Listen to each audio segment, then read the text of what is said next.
Hello friends, welcome back to my channel. আশা করি সবাই ভালো আছো, আমিও খুব ভালো আছি। তাহলে নতুন চ্যানেলে, নতুন শর্টস চ্যানেলে কিনা ভিডিও দিল, সেই পুরনো ভিডিও, যে ভিডিওটা আমার অর্ধেক দেখা ছিল, আমি কিন্তু এবার দেওয়ার সঙ্গে সঙ্গে দেখে ফেলেছি, কারণ কখন কি হয় কে বলতে পারে। রাতের খাওয়াটা দেখা হয়নি বলে আমার খুব আফসোস ছিল, এবার আফসোসটা আমার ফুলফিল হলো। আচ্ছা, তাহলে শুরু করি সেই হেয়ার কালার দিয়ে, যেটা দিয়ে শেষ করেছিলাম। হেয়ার কালার করা, বার্গেন্ডি কালার, চুলটা কিন্তু সেইভাবে কালারিং লাগছে না, লাগেও না। বার্গেন্ডি কালারে সেইভাবে কালারিং লাগেও না, কারণ কালো চুলের ওপর বার্গেন্ডি করলে একমাত্র শাইনি করে, সেটাকে ঠিক লাল দেখায় না। ওটা খুব রোদে বেরোলে বোঝা যাবে, নাহলে আদারওয়াইজ একদমই বোঝা যাবে না। কিন্তু আমার মতে এই অল্প বয়সী মেয়েদের এইভাবে কালার না করে মেহেন্দি করলে বরং বেটার লাগে। চুলটা হেলদি হয় এবং সুন্দর হয়, গ্রোথ ভালো হয়। মানে একটা কালার তো চুলের পক্ষে ক্ষতিকর, আমরা এটাই জানি, কারণ অ্যামোনিয়া বেস থাকে। আবার বেশি কালার, মানে দামি কালারগুলোতে অ্যামোনিয়া ছাড়া পাওয়া যায় বলে, কিন্তু সবই কিন্তু আই ওয়াশ। যেটার জন্য কালার হবে, তার জন্য যেসব কেমিক্যাল ইউজ করা হবে, সেগুলো মোটেও আমাদের শরীরের পক্ষে, হেলথের পক্ষে, স্কিনের পক্ষে সেরমভাবে ভালো হয় না। আজকে ঠিক থাকবে, দুদিন পর তার এফেক্ট হয়। কী এফেক্ট হয়? চুলের কালারটা নষ্ট করে দেয়, ন্যাচারাল কালারটা নষ্ট করে দেয়। তার মানে তুমি একবার কালার করতে শুরু করলে তোমাকে ওটা করেই যেতে হয়। সেইভাবে যদি কেউ দেখে, তাহলে আমার মতে এখানে মেহেন্দি করাটা বেশি হেলদি। যাই হোক, এটা জাস্ট একটা প্রপোজাল, একটা উপদেশ হিসেবে ধরা যেতে পারে। এবার কে কীভাবে নেবে, কে কীভাবে করবে, তার তো প্রাইভেট ম্যাটার। আর আমাকে যদি কেউ প্রাইভেটলি জিজ্ঞেস করে, অল্প বয়সে মেয়েদের ন্যাচারাল লুকটাই বেশি ভালো, মানে অল্প বয়সে বেশি কেমিক্যাল ইউজ করাটা একদমই আমার পক্ষে জাস্টিফাইড নয়। আমাদের বয়স হয়েছে, আফটার 30 যদি বা কিছু ইউজ করা যায়, কিন্তু 30-র নিচে একটা ন্যাচারাল গ্লো এমনিই কাজ করে। একটা প্রাকৃতিক সৌন্দর্য প্রত্যেকটা মেয়ে বা ছেলের মধ্যেই থাকে।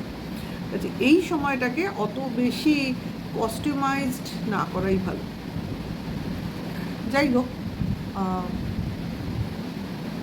সকালে লাচ্ছা পরোটা, বিকেলে আলুর পরোটা, সবই তেলের ব্যাপার। এত তেল খাওয়াও কিন্তু আমার মনে হয় টিনার পক্ষে ভালো না, কারণ টিনার শরীর কিন্তু একটুও ভালো নেই, দেখেই বোঝা যাচ্ছে। কিন্তু একে তো বাইরে ঘুরেছে, তার একটা ঝুঁকি, তারপর ওর হেলথ মোটেও ভালো যায় না, আর তার মধ্যে একটা ফ্যাটের ধাত। এত তেল না খাওয়াই ভালো। শরীরের প্রতি ওর খুব একটা খেয়াল নেই, বোঝাই যায়। তেল জাতীয় খাবারগুলো অ্যাভয়েড করাই ভালো ওর পক্ষে। এবার দেখো, ঠাকুমা এসছে, রান্না করে করে দিচ্ছে, নাতিরা বসে খাবে, আবদার করছে, এইগুলো হচ্ছে একটা ফ্যামিলির মধ্যে একটা বন্ডিংয়ের মতো চলে। সেটাই হচ্ছে। হয়তো দুদিন পর ঠাকুমা আবার চলে যাবে, সেভাবে খাওয়া হবে না, এটাও হতে পারে। তারপর শুরু হলো লুডো খেলা, খুব ক্রেজ এদের লুডো খেলার। আমিও খেলি, আমি অবশ্য অনলাইনে খেলি। লোকজন বেশি থাকলে ওরা বোর্ড নিয়ে খেলতে সত্যিই ভালো লাগে। সেই ছোটোবেলার স্মৃতিগুলো না মনে পড়ে যায়। ক্যারাম, লুডো, চাইনিজ চেকার, মাঝে মাঝে তাস, এসবও খেলেছি। যাই হোক, সে অনেক কিছু। আজকালকার ছেলেমেয়েরা খেলে কি খেলে না, সেই যেন চোর পুলিশ মনে পড়ে যায়। ভাই বোনেরা যখন অনেক থাকে তখন এসব খেলে আনন্দ পায়। ওরাও অনেক লোক খেলে, দাদা বৌদি, বেশ সুন্দর ফ্যামিলি না? কিন্তু তারপরেও কত বদনাম টিনাকে সহ্য করতে হয়। কেন এটা হয় আমি কিন্তু বুঝি না, কেন এটা হবে। সবাই বলছে এই ফ্যামিলি ওই ফ্যামিলি, একবার এখানে থাকছে একবার ওখানে থাকছে। টিনার কিন্তু এবার এটা ক্লিয়ার করা উচিত, জানি না ও করবে কি না।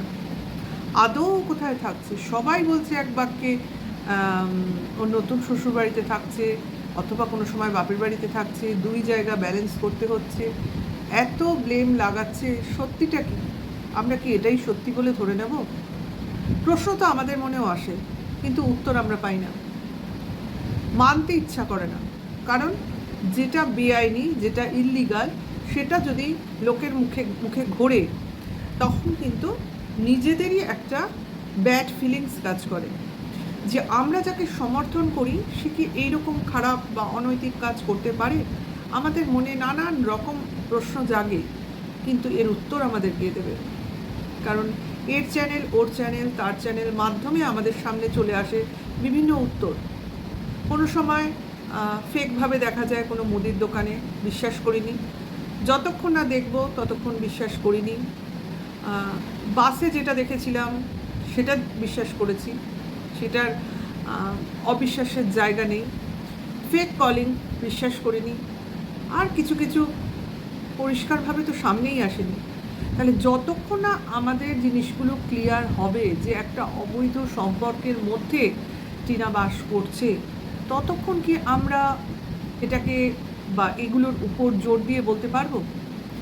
আজকে কিন্তু জাস্ট চ্যানেলে জাস্ট দিদি বলেই ফেললো যে যদি কোনোভাবে অবৈধ সম্পর্ক আছে, এইরকম পরকীয়ারত মা বাড়ি ছেড়ে চলে গেলে সেইটা যদি প্রমাণিত হয়, তাহলে কিন্তু কোনোভাবেই সে তার বাচ্চার কাস্টাডি পাবে না।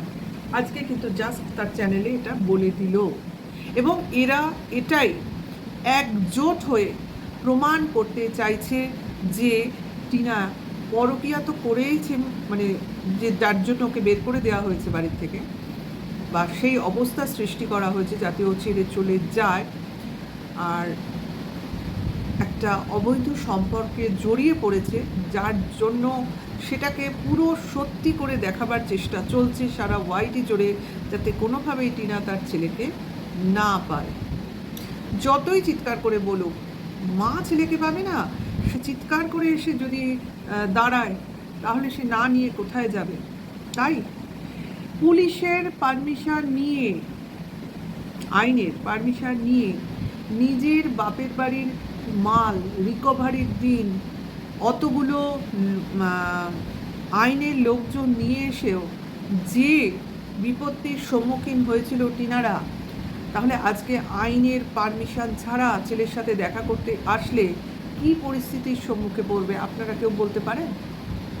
ওকে কি সহজে ছেড়ে দেওয়া হবে? ওকে কি কি ব্লেম দেওয়া হবে? ও যদি কখনো বাড়ির সামনে এসেও উকি দেয়, দরজায় দাঁড়িয়েও ওর ছেলেকে দুদণ্ড দেখবো বলে দাঁড়ায়, ওকে বলা হবে কিডন্যাপার। ওকে বলা হবে ও ওইভাবে নজর রাখছে ওর ছেলের ওপর, কোনো সময় ছেলেকে নিয়ে যাবে যাতে ছেলেকে মেরে ফেলা যায়, এই ধরনের ব্লেম ওকে দেওয়া হবে।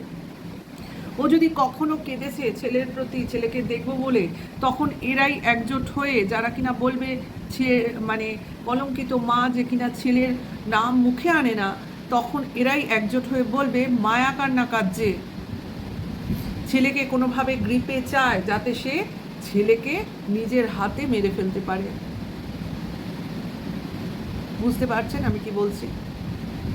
কি কি জিনিস ঘটছে ভেতরে আপনারা বুঝতে পারছেন? আমার তো মনে হচ্ছে পুরোটাই টিনা সহ্য করছে, ওর ওপর কিছু চাপ দেওয়া হচ্ছে।